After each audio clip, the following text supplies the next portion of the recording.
C'est parti. Bruno, la première est pour toi, je crois. Voilà, donc sur le financement en capital risque, donc en ce qui concerne le développement et l'innovation des entreprises, comment abordez-vous la question de l'accès aux capitaux et en particulier le financement au capital risque?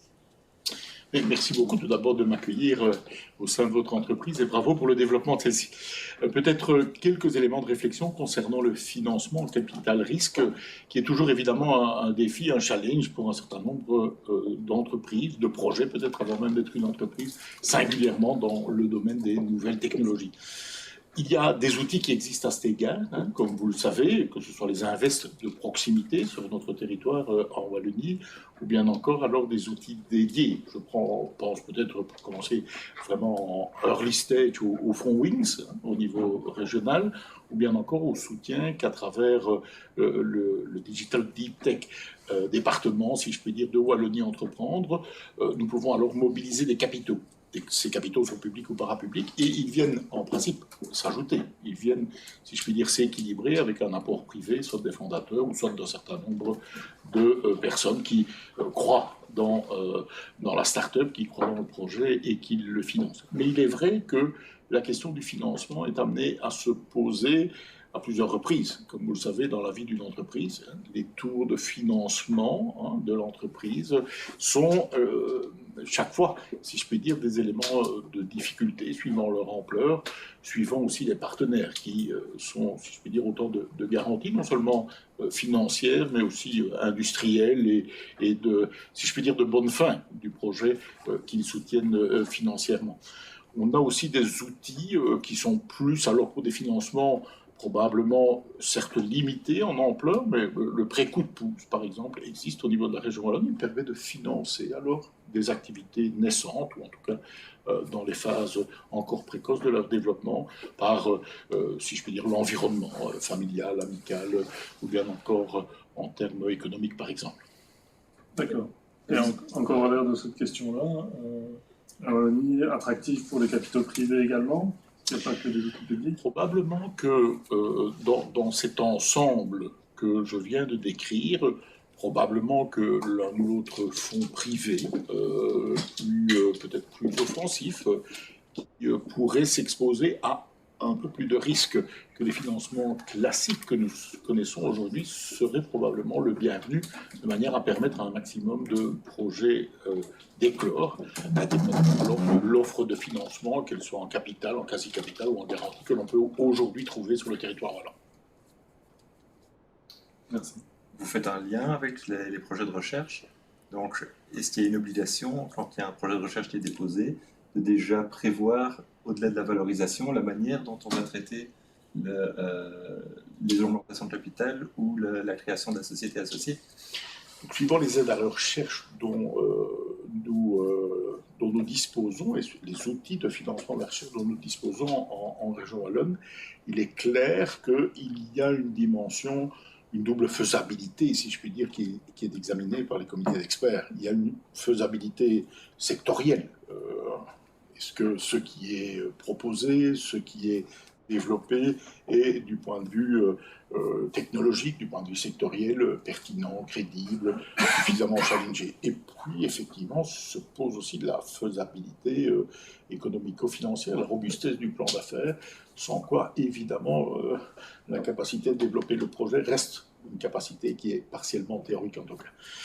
Mais de façon générale, et ce fut, et c'est toujours un des éléments vraiment très très forts pour la Wallonie. Vous savez qu'on consacre globalement fonds publics et investissements privés de l'ordre de 3,4 à 3,5% de notre PIB à la recherche et à l'innovation. Je ne savais pas. Ça nous place tout en haut, du classement des pays européens. On est à peu près au même niveau que la Flandre, d'ailleurs, à cet égard, en termes de pourcentage du PIB consacré à des budgets recherche et innovation. Et ce qui nous vaut à l'échelle belge la qualification européenne de Strong Innovator, ce qui est un élément majeur, à la fois d'attractivité pour l'activité en Wallonie, de développement de celles qui s'y trouvent déjà, mais aussi vraiment de perspectives pour un certain nombre d'entreprises. Donc c'est un message que vraiment je délivre très souvent.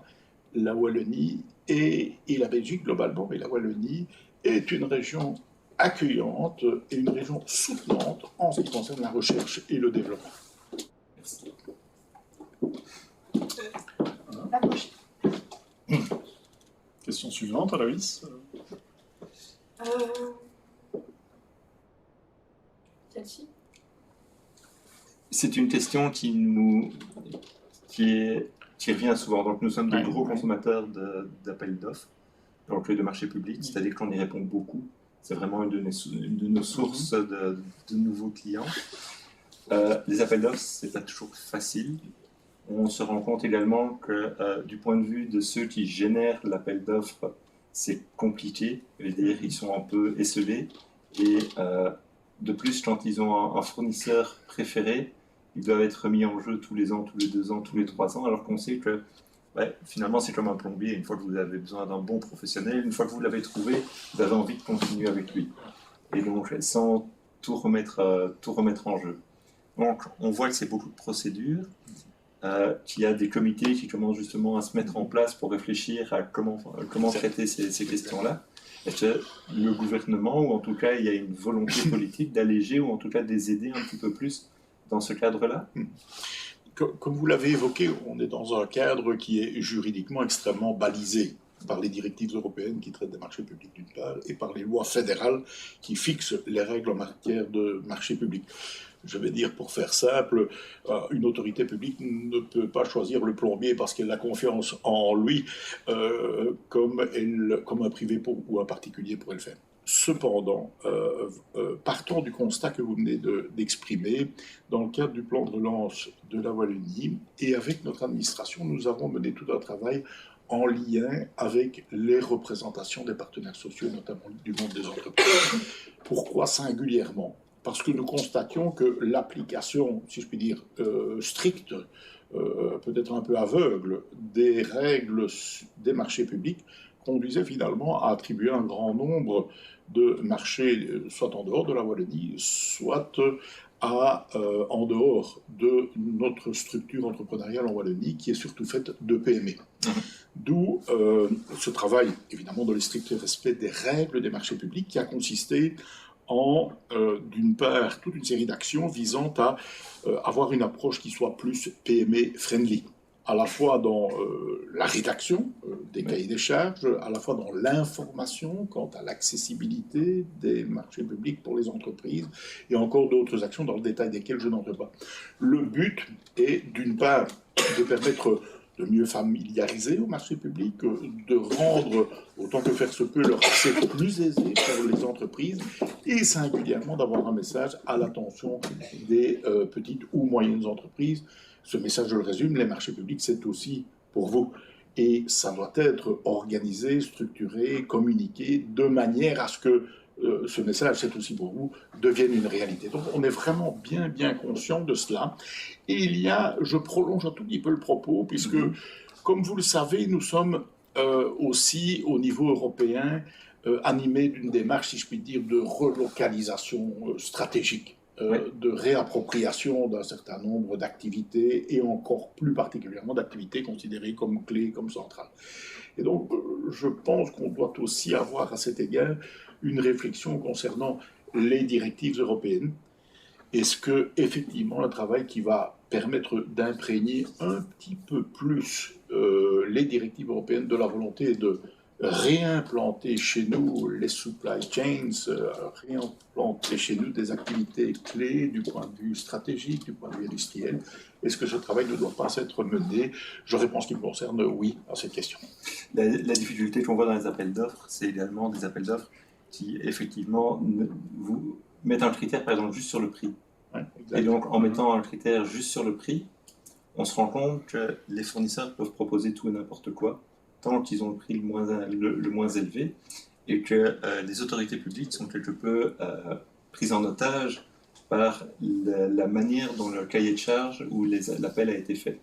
Et donc, évidemment, ce sont des boulevards pour des offres qui sont localisées à l'extérieur, pour des structures qui ne respectent pas les aspects environnementaux, qui ne font pas attention à tout ce qui touche à la durabilité, qui se disent, mais finalement, comme il n'y a que le prix qui compte, à la limite, peu importe le service qui est rendu derrière. Comment je veux dire, il existe évidemment un certain nombre de standards et de règles et d'éléments à respecter dans le cadre d'un marché public, fût-il balisé uniquement par le prix. Mais c'est un des paramètres.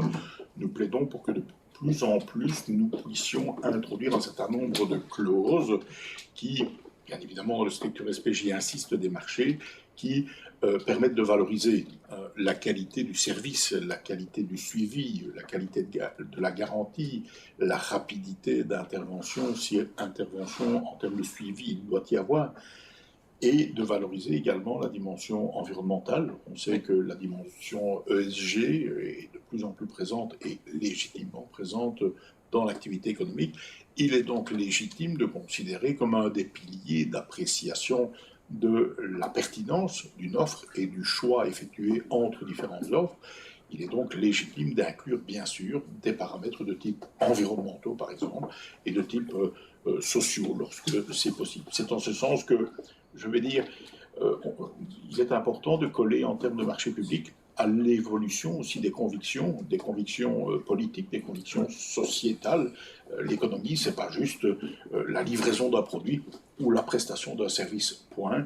C'est la manière, le contexte, le service et un certain nombre d'éléments, si je puis dire, de proximité bien compris, que l'on peut intégrer. On en est convaincu. La seule petite difficulté, c'est que si le fournisseur choisi ne correspond pas à ce qu'il avait promis et ne fait pas ce qu'il avait promis, il n'y a pas de possibilité à l'heure actuelle de basculer sur quelque part le second de la liste où, vous voyez, en disant finalement il a été choisi, l'entité est pieds et poings liés avec lui pendant 2 ans, 3 ans, 4 ans, peut mettre des pénalités, mais se retrouve finalement à dire bon allez, tant pis on continue, parce qu'on n'a pas le choix, on ne va pas relancer le marché public. Disons qu'il y a tout d'abord le premier filet d'entrée, évidemment, qui est l'appréciation de l'offre, du fait qu'elle rencontre l'ensemble des critères, des conditions et des appréciations qui ont été fixées dans le cadre du marché public. Premier élément. Le deuxième point, il est vrai que lorsqu'on est engagé dans un marché public, avant de, si je puis dire, de dénoncer celui-ci, et puis de réattribuer le marché, encore plus particulièrement dans certaines matières pointues, c'est un processus qui est assez long et qui est un peu complexe. Et puis, c'est humain et c'est juridiquement compréhensible, on est partagé entre, si je puis dire, deux choix, deux tendances, c'est-à-dire soit je continue, j'escompte, je fais des remarques, j'escompte que les choses vont s'améliorer, ou bien je tire la prise et puis je réattribue à quelqu'un d'autre. J'attire aussi l'attention sur le fait que les marchés publics sont, comme vous le savez, une matière qui est très contentieuse. Il y a beaucoup de querelles juridiques, il y a beaucoup de recherches, le cas échéant d'indemnité. Donc, je peux comprendre, et j'y souscris moi-même, aussi vraiment un aspect prudence des pouvoirs publics en disant, voilà, je souhaite vraiment être très raisonnablement, bien sûr, mais être assuré du fait que la voie que je choisis, que ce soit dans des circonstances telles que celles que vous évoquez ou dans d'autres, est la voie qui est juridiquement sécurisée, qui ne doit pas être mise à mal au premier recours venu, ou bien encore générer des dommages au bénéfice de celui qui s'estimerait injustement lésé ou rejeté d'un marché. Merci beaucoup. Je vous en prie. Vous posez passer à la question suivante. Sur le chèque entreprise, ça te convient? Oui, donc par rapport aux différents chèques qui existent, comment les entreprises peuvent-elles en profiter facilement pour se renforcer au niveau numérique et finalement se renforcer sur leur propre marché. Aujourd'hui, parfois, elles le voient un peu loin ou elles ne voient pas la finalité de ces chèques-là. Qu'est-ce que vous pouvez en dire? Mais vraiment que nous agissons en toute transparence par rapport à ces chèques à destination des entreprises. Ils sont de diverses natures. Il y a des chèques concernant la transformation digitale, la cybersécurité et d'autres encore qui correspondent à la vie de l'entreprise. Et les sites dédiés de la région wallonne vraiment expliquent de façon assez transparente le mécanisme des chèques entreprises, le fait que des prestataires labellisés sont agréés pour pouvoir exercer les missions de consultance, d'accompagnement et de toute nature que l'on attend d'eux, avec un véritable apport d'expertise concernant par exemple la transformation digitale d'une entreprise, ou bien encore un parcours de croissance de celle-ci. Ces chèques ont aussi la particularité d'être relativement fluides, en ce sens que la mécanique à la fois d'appréciation, de paiement est aujourd'hui, me semble-t-il, raisonnablement rapide. Donc le mécanisme tourne. J'avais ce matin, avec l'Agence du numérique, par exemple, un bilan du chèque relance par le digital, par le numérique. Et on voit bien que ces leviers sont appréciés par les entreprises en général, que l'impact dans la vie de l'entreprise est significatif. Donc, vous me donnez l'occasion d'inviter les différentes entreprises qui sont concernées par l'un ou l'autre des volets couverts par les chèques entreprises à ne pas hésiter à se documenter à cet égard, d'une part, et à faire appel aux expertises que les chèques entreprises permettent aussi de financer, puisque on sait que la question du financement de ces ressources est un véritable sujet pour certaines entreprises, singulièrement les plus jeunes, ou celles parmi elles dont la trajectoire financière est encore un peu fragile. Est-ce que vous avez une idée sur le long terme de l'effet de levier procuré par ces chèques-là ? Nous avons une étude d'impact qui a été menée par l'Agence du numérique concernant l'impact, si je puis dire, en tout cas à moyen terme. Une étude complète d'impact à long terme n'a pas encore été menée aujourd'hui, donc effectivement je ne pourrais pas en faire état, d'autant qu'il convient d'isoler l'impact de cette action financée par un chèque entreprise de l'ensemble de l'évolution des paramètres externes qui ont entraîné des modifications, des changements dans la vie de l'entreprise. Mais c'est effectivement une volonté que nous partageons avec l'Agence du numérique, c'est non seulement d'évaluer l'impact immédiat pour l'entreprise, de permettre à l'entreprise d'ailleurs de s'auto-diagnostiquer, puisque, comme vous le savez, vous avez cette forme de digiscore, de maturité numérique que l'entreprise peut elle-même réaliser, elle peut elle-même se situer par rapport à sa propre maturité numérique, mais indépendamment de ces outils d'évaluation qui sont des outils d'auto-évaluation, avec un mode plus déclaratif, nous avons la volonté de bien mesurer, en ce compris dans le long terme, l'impact d'outils comme ceux-là, puisque je veux dire, la transformation digitale, la croissance de nos entreprises du secteur est une de nos priorités au niveau régional wallon. Merci beaucoup. Une dernière. Voilà. Est-ce qu'il y a on en a discuté un peu au préalable. Est-ce qu'il y a un sentiment chez les dirigeants de nos pays, la sorcellerie de la Wallonie, de l'importance de relocaliser les données en Europe, voire même de manière beaucoup plus locale, ou est-ce que c'est un sentiment qui n'a pas encore percolé jusque finalement dans les réseaux politiques ? Je pense, pour vous répondre très directement, que l'évolution géostratégique et géopolitique de ces derniers mois et de ces dernières années a agi comme une forme de réveil, comme une forme de révélateur pour bon nombre, dont notamment les dirigeants, notamment européens. Je n'adresse pas de reproches quant au passé, mais chacun a bien compris que l'angélisme en la matière était tout sauf un choix approprié. Aujourd'hui, je pense qu'il est important, et j'en entends régulièrement l'expression, qu'il est important de rapprocher, en tout cas au niveau européen, l'hébergement, la localisation et donc la protection et l'accession à un certain nombre de données, singulièrement les données les plus sensibles. Donc je réponds oui, il y a à l'évidence une prise de conscience qui a été alimentée par toute une série d'événements dans le monde, par toute une série de mouvements que l'on observe, que l'on craint ou que l'on devine, ou toute une série peut-être de volontés d'accès à ces données sensibles. La traduction dans les faits n'est pas encore là aujourd'hui, objectivement, mais je pense que ceci doit être à l'évidence un objectif notamment du prochain terme de la Commission européenne et des interlocuteurs à cet égard, si ce n'est un objectif aussi au niveau de certains des États membres. Il y a vraiment une prise de conscience lorsque je vois les déclarations et les actions du commissaire Breton ou d'autres interlocuteurs. Il y a effectivement cette volonté de rapprocher, de se réapproprier l'hébergement des données, en tout cas au niveau européen. Alors, c'est très clair. Et pour rebondir sur une question précédente, c'est quelque chose que vous conseillez dans les marchés publics, de dire finalement aux institutions, n'oubliez pas que l'hébergement en Europe est nécessaire.